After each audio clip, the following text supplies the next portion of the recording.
Il y a une semaine, en me promenant dans la forêt, j'ai entendu un chœur d'enfant chanter. C'était une très jolie mélodie, un peu mélancolique, qui m'a beaucoup émue. Je n'arrivais pas à en distinguer les paroles, on aurait dit des sons inarticulés. C'était tout de même très beau. J'ai cherché d'où pouvait provenir ce chant, mais je n'ai rien trouvé. Il faut dire qu'il y avait de la brume, et je ne voyais pas à plus de 3 mètres. Je ne voulais pas me risquer au dehors du sentier. J'ai appelé en direction de la mélodie, mais dès que ma voix a résonné entre les arbres, le chœur s'est tu. J'ai alors eu l'étrange impression que je n'aurais pas dû être là. Je me suis alors empressée de continuer mon chemin. Depuis, je ne suis pas retournée dans la forêt, faute de temps. Mais maintenant que c'est le week-end, je pense y retourner. En plus, il fait beau. Je pourrais pousser mes investigations dans les bois. Je vais en profiter pour pique-niquer. Je vérifie que j'ai bien les clés de la maison. Je me suis déjà fait avoir un jour. Je suis prêt, j'y vais. Je viens d'entrer dans la forêt, je longe le sentier. Comme il y avait du brouillard la dernière fois, je suis incapable de me rappeler à quel endroit j'ai entendu la mélodie. Tout en explorant, je me demande pourquoi un chœur d'enfant chanterait en pleine forêt. C'était peut-être une sortie scolaire ou un culte sectaire. Je ricane intérieurement, je me fais rire des fois. Non, ce qui me chiffonne, c'est plutôt le fait que le chœur se soit subitement tu à mon appel. Il y a quelque chose d'anormal là-dedans. Après une vingtaine de minutes, environ le temps durant lequel j'avais marché avant d'entendre le chant la semaine passée, je m'arrête. Je scrute les bois autour de moi. C'est le matin. Les feuilles mortes qui forment un tapis au burn sur le sol de la forêt luisent encore de rosée.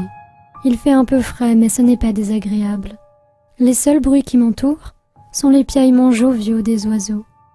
Par-delà la cime des arbres, le moutonnement de nuages blancs dérive paresseusement dans le ciel. J'aime bien la nature. Je m'avance en dehors du sentier. Le froissement des feuilles mortes sous mes pieds, l'odeur d'écorce et de sève, l'humidité ambiante, tout cela me met de bonne humeur. Je devrais partir plus souvent en promenade. Finalement, j'ai presque oublié pourquoi j'étais là. J'ai arrêté de chercher le mystérieux chœur d'enfant. D'ailleurs, il n'est sûrement plus là. Je ne fais que me promener sereinement. Je mets un moment à réaliser qu'un autre chant que celui des oiseaux parvient à mes oreilles. Une mélodie lointaine, tenue par un seul soprano. Je me rends compte que je la connais, c'est Lettre à Élise. Je n'avais jamais entendu cette mélodie chanter, mais il faut dire que le résultat est plutôt appréciable. L'envie me prend d'appeler le ou la soliste, qui fait sans doute partie du chœur de la semaine passée, mais je me retiens. Je change de direction et m'oriente vers la musique. Alors que j'approche, je l'entends plus distinctement. Je m'efforce de rester discret, mais le bruissement de mes pas risque forcément de me trahir. Guidé par la mélodie, je gravis un petit tertre. Arrivé au sommet de celui-ci, je m'arrête. En bas, au fond d'une combe déboisée, se trouve ce que je prends d'abord pour un autel de prière. En fait, il s'agit d'un orgue de bois massif et ciré au tuyau rutilant. La mélodie provient non pas d'un soliste, mais de l'instrument. Étonné par la présence de cet objet incongru, je m'avance encore un peu. Un grand homme mince est assis devant le clavier, et ses doigts fins glissent habilement sur les touches. Il porte un élégant costume noir à queue de pie, et des cheveux gris soigneusement coiffés garnissent son chef. D'un coup, la mélodie s'arrête. Seul le silence de la forêt à présent muette reste. L'homme se redresse un peu sur son siège. Je m'immobilise. À nouveau, j'ai l'affreuse impression de ne pas être à ma place ici. Lentement, l'étrange organiste se lève et me fait face. Il a un vieux visage ridé et tourmenté, mais néanmoins amical. Il me scrute de ses yeux bleus, puis, à ma grande surprise, me sourit, s'approche de moi et me serre chaleureusement la main. « Vous aimez ?» dit-il. « Je vous demande pardon ?» Il désigne l'orgue. « La musique, vous aimez ?» Oui, mais enfin, que fait un orgue dans la forêt ?» J'ai pensé que ce serait plus calme ici. Répond le vieil homme avec un haussement d'épaule.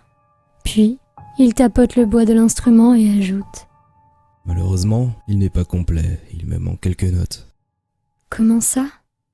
J'ai un peu le vertige. J'ai du mal à comprendre ce que me dit le musicien. Vous savez, j'aime bien votre voix.